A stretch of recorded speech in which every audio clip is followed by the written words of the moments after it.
On the morning of the 14th of April, 2026, inside a hall in Geneva, Rolex deleted a web page. No press release. No farewell post. Type in the address for the steel GMT-Master II Pepsi and 4 words come back. This page is not available. That watch retailed for $11,800. Within days, it was trading above $30,000. A deleted page. That is how the most valuable name in watchmaking moves an entire market. Watches and Wonders opens every April in Geneva, and every April the industry waits on one brand. Rolex does not tease. It does not leak. It arrives on the first morning and puts everything on the table at once, without warning and without apology. This year, the theme wrote itself. In 1926, Hans Wilsdorf patented a case in which the bezel, the caseback, and the winding crown all screwed down against the middle case, sealing the movement away from water and dust. He called it the Oyster. Every dive watch, every tool watch, every sports watch that came after owes something to that patent. 100 years later, Rolex marked the anniversary not with nostalgia, but with product. 8 new watches. Every one of them an Oyster Perpetual. An Oyster Perpetual 41 inches yellow Rolesaur with the number 100 in relief on the crown. And the words 100 years printed where Swiss-made normally sits, a substitution this company almost never makes. An Oyster Perpetual 36 with 10 colors of lacquer, each one pad printed individually onto a Jubilee motif dial at $6,750. A day-date 40 inches, an entirely new 18-karat alloy developed in-house, called Jubilee Gold, paired with a light green aventurine dial, and a Cosmograph Daytona in Rolesium, steel with a platinum bezel, a white enamel dial, and a sapphire caseback, at $57,800. Then there is the part almost nobody put on a thumbnail. Rolex strengthened its superlative chronometer certification for the first time since 2015. 3 new criteria: resistance to magnetism, reliability, and sustainability, applied during design and manufacturing rather than tested at the end of the line. Every finished watch still has to run between -2 and +2 seconds a day. That is tighter than the official Swiss chronometer standard, and it is controlled by independent bodies, not just by Rolex. Quietly, without a headline. The company moved the line everyone else has to clear. But none of that is why the market lost its footing. Because on the same morning, Rolex also took something away. Before we move on to the next part, let me tell you this. Most people don't realize this, but buying a watch the wrong way can cost you thousands, and you won't even notice it until it's too late. That's why I created a complete insider guide to buying watches. The goal is simple. I'll help you stop guessing and start buying smart. You'll find the guide in the pinned comment and description. Now, let's move on to the next part. The GMT-Master II Pepsi is not just a watch. Red for day, blue for night. A bezel designed in the mid-1950s so Pan Am pilots could read 2 time zones at a glance. It ran through the reference 1675. Then the 16710 disappeared from the steel catalog for 11 years, while Rolex struggled to make ceramic hold 2 colors at once, and returned in 2018 to waiting lists measured in years. On April 14th, the steel reference and the white gold version simply stopped existing. No successor. No announcement. Not a single red bezel left anywhere in the steel lineup. The market had already smelled it coming. Dealers had been told weeks earlier that no further deliveries were on the way. And in the first week of March, Chrono 24 recorded a 500% surge in purchase requests for that reference alone. Active listings fell by roughly a quarter as owners pulled their watches off the market. Bloomberg's subdial index tracked a jump of around $3,000. By the time the doors opened in Geneva, unworn examples were being asked at more than $40,000, against a retail price of $11,800. So why kill it? Ask the trade and you hear the same answer. That bezel is brutally difficult to make. It is an alumina-based ceramic, sintered at temperatures between 850 and 1300 degrees Celsius, with rare earth minerals producing the red and cobalt, zinc and iron forming the blue, and a clean edge between the 2 colors.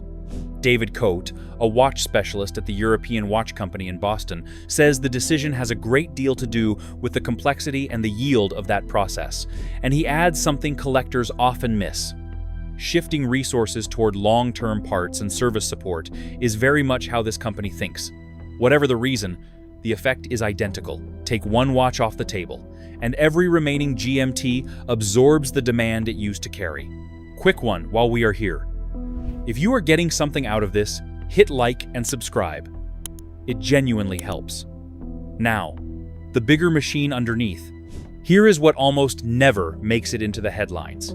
In 2025, according to the Morgan Stanley and Lux Consult industry report, Rolex passed 11 billion Swiss francs in wholesale sales and took an estimated 32.9% of the entire Swiss watch market by value. It did that while cutting production by about 2% to roughly 1.15 million watches. Read that again. It sold fewer watches and still gained share. Its average selling price is up around 50% in 6 years. Meanwhile, the industry it dominates is shrinking. Swiss exports fell 1.7% in value for a second consecutive year, and volumes dropped to 14.6 million units, a multi-decade low and barely half of what Switzerland shipped in 2011. Watches priced above 50,000 francs now account for 37% of export value from just 1.4% of the pieces. 4 privately held houses, Rolex, Patek Philippe, Audemars Piguet, and Richard Mille, control 49% of the market and capture an estimated 76% of the industry's operating profit. Omega, the automatic number 2 for decades, has slipped to 5th. Then Washington got involved. On the 7th of August 2025, a 39% tariff landed on Swiss goods entering the United States, the largest market in the world for Swiss watches. Exports to America fell 56% that September. The rate was eventually cut to 15% and backdated to November. But 15 is still roughly 5 times what the industry paid before all this started. Add a Swiss franc up about 15% against the dollar, and gold up around 65% in a single year, and the arithmetic turns ugly fast. Rolex raised prices about 7% in January 2026, its third increase inside 12 months. Steel rose around 5.5%, gold closer to 9%. A gold Rolex now costs roughly 20% more than it did at the end of 2024. And here is where the story has to get honest, because there is a second version of it. Strip out the Pepsi, and the picture looks far softer.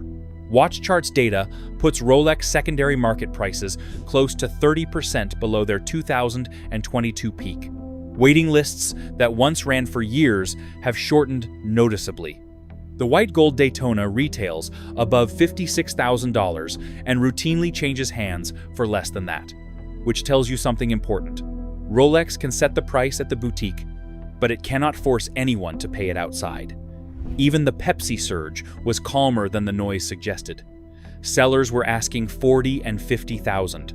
Actual traded medians topped out nearer $24,000 on Watch Charts and $26,000 on Chrono 24. Asking is not selling. Paul Altieri of Bob's Watches called this year's collection conservative and said the centenary gave Rolex cover to keep things restrained. Robertino Altieri of Watch Guys expects 2026 dated Pepsis to push toward $40,000, and then adds, in the same breath, that if Rolex ever solves that bezel and brings red back in any form, the premium deflates. He says he is watching this one closely, not chasing it. That may be the most useful sentence anybody said in Geneva this year. So what does all of this actually mean if you are the one sitting on a waiting list?